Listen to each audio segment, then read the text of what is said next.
Ever wonder how a massive city, with millions of people, doesn't just collapse into a total chaotic mess?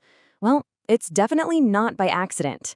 There's actually a hidden blueprint, a set of rules that planners use to tame all that sprawl.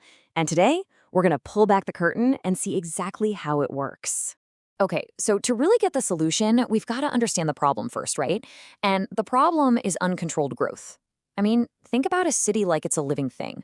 Without a plan, it doesn't grow a skeleton and muscles, it just blobs outwards. It becomes messy, super inefficient, and honestly, pretty unhealthy for everyone who has to live in it. So, what really happens when a city is just left to its own devices? When it just grows with no master plan for decades or even centuries on end? Wow. I mean, this picture really says it all, doesn't it? On the one hand, you've got London in 1800. It's dense, sure, but it's contained. Now, just fast forward 150 years to 1955, it's completely exploded outwards. It's spreading in every direction, kind of like spilled ink on a piece of paper. This right here is the classic picture of urban sprawl. And you gotta remember, this isn't just a map changing its shape. This is real life for millions of people. This means soul-crushing traffic jams, unequal access to the basics, we're talking hospitals, schools, you name it, and a system that's just massively inefficient. You look at that and you just know, there has to be a better way. And that, of course, brings us from the problem to the solution. See, urban planners didn't just look at this chaos and throw up their hands. Nope. Instead, they got to work and developed a blueprint to bring order and balance back into the picture, a way to guide a city's growth, but intelligently. It's called a hierarchical central place system. Yeah, I know, it's a bit of a mouthful, but the actual idea behind it is super intuitive. It's really all about organizing a city in layers, like a pyramid. So at the very bottom, you've got lots of small neighborhood centers for your everyday stuff. Then you go a level up and you have fewer, bigger town centers for more specialized things. And then right at the very top, you've got one central city hub that has, well, everything else. So why even bother with a system like this? Well, because the payoff is absolutely huge. First off, it can supercharge the economy. Second, it helps guarantee that everyone has access to the services they need, from groceries to specialized healthcare. Third, it creates a real sense of balance, preventing one area from getting totally overcrowded while another gets left in the dust. And finally, it just makes planning all that crucial infrastructure, like roads and public transit, way, way smarter. All right, so theory is great and all, but let's see how this actually works in the real world. And for our first stop, we're heading to Portland, Oregon, a city that's pretty famous for its urban planning. Okay, check this out. This is where all that theory becomes reality.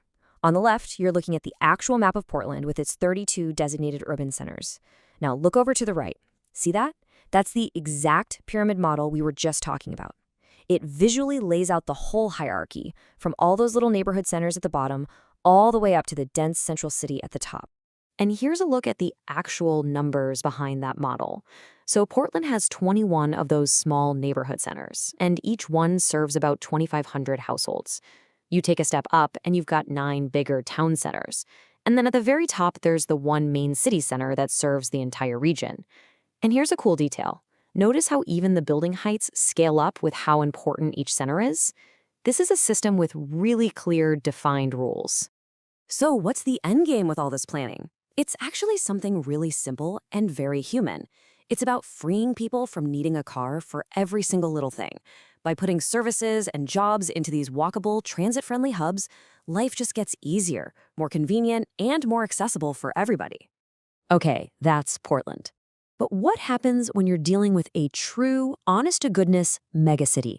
Well, let's scale this concept way, way up and take a look at the grand design of Seoul, South Korea. So back in the 1960s, Seoul was growing at an absolutely dizzying pace. Planners could see the congestion literally choking their central business district, so they made a really bold move. This map right here shows their radical master plan.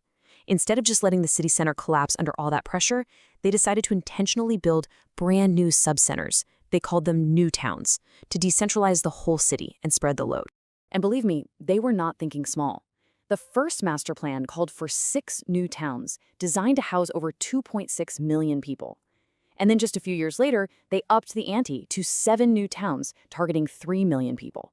This was a massive, deliberate effort to engineer a hierarchical city basically from the ground up. But, of course, having all these new centers is pretty useless if nobody can get to them, right? That's why infrastructure was so absolutely critical to the plan. This map shows the incredibly ambitious street network they designed. It's like a circulatory system, weaving together the old city center with all the new subcenters to create one single, fully connected metropolis. And this is the result today. You can literally see the legacy of that 1960s plan right here on this modern map. Seoul is now this beautifully structured megacity. It has one main center, 5 major subcenters, and dozens of smaller local hubs. It's just incredible proof of the long-term power of this planning philosophy. Bottom line, it worked. So what does all this historical planning stuff have to do with us today? Well, it actually leads directly to a really popular modern idea about what makes a city a great place to live. You've probably heard of it. It's the 15-minute city concept. You can think of this as the ultimate evolution of that neighborhood-level planning we saw back in Portland. The goal is simple. It's to make sure that everything you need for your daily life, we're talking shops, schools, parks, healthcare, is just a short walk or a quick bike ride away from your front door. So here's the big takeaway from all this. This idea of a hierarchical system, whether you're looking at the massive scale of Seoul or the super local focus of the 15-minute city, it isn't just some abstract academic theory. It's a real practical blueprint for making our cities more livable, more convenient, and more connected for everyone. And that really leaves us with one last thought to chew on. The next time you're walking through your own neighborhood or maybe driving across your city, just take a look around. Try to see it with new eyes. Can you spot the layers? The little neighborhood centers, the bigger hubs? How is your city organized?